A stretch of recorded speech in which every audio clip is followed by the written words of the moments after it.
Hello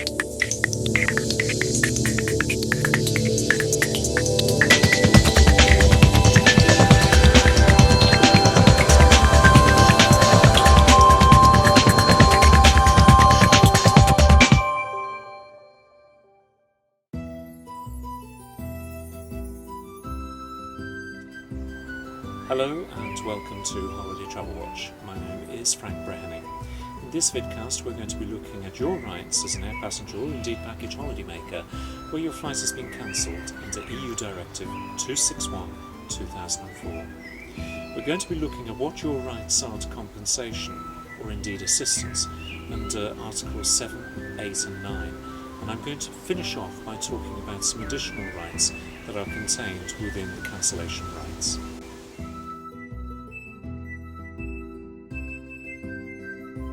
So what do these rights say?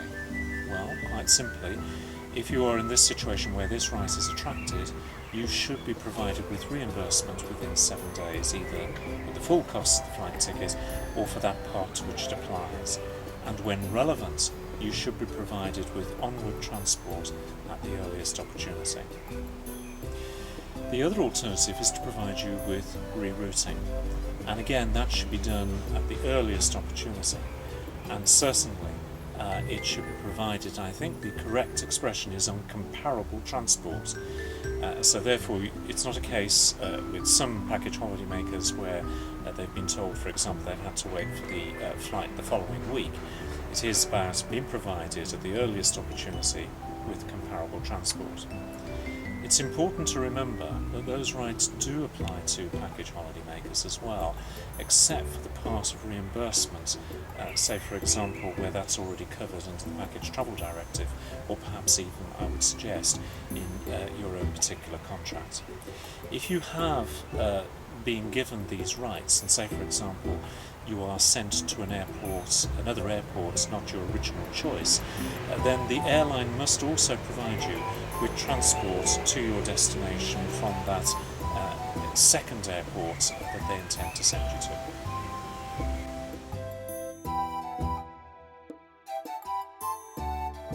An airline must provide you with meals and refreshments equivalent to the time and day in question.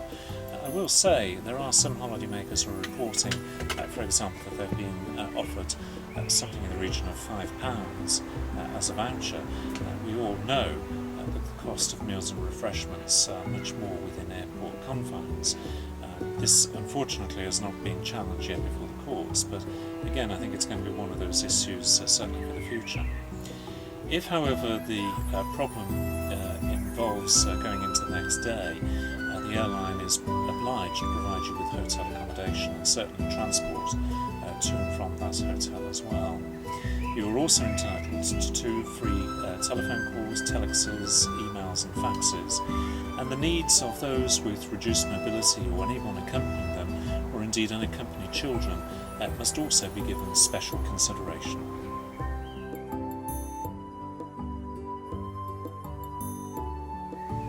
Article 7 is your right to compensation. Article 7 says, quite simply, that you're entitled to €250 for community flights of 1,500 kilometres or less, €400 for intra-community flights of 1,500 kilometres or more, or flights beyond that of 1,500 kilometres to 3,500 kilometres. If the flight distance exceeds the 3,500 kilometres, then you may be entitled up to €600.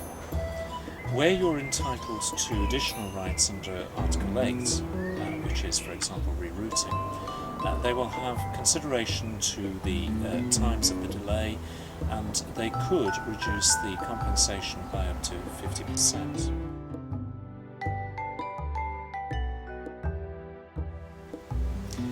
There is a caveat, however, to Article 7 compensation rights.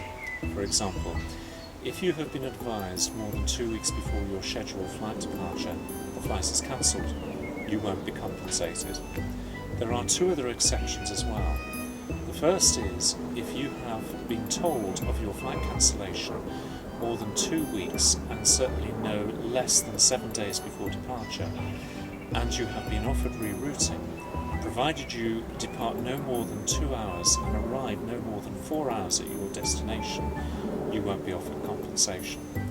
The second exception is where you've been advised less than 7 days before departure, and provided you depart no more than 1 hour beyond your scheduled time and arrive no more than 2 hours after your scheduled arrival time, again, you won't be given compensation.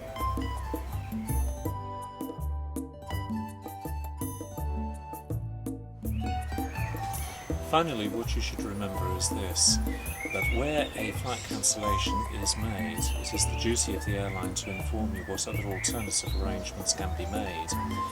Do remember, however, and this is quite important, on the question of compensation, the airline can raise the defence of extraordinary circumstances. If that is a valid defence, then you will not get compensation. And finally, the question of whether you've been informed clearly as to whether or not a flight has been cancelled rests entirely with the airline. The burden of proof rests with them. Our next vidcast is going to deal with flight delay. So until the next time, have a safe holiday.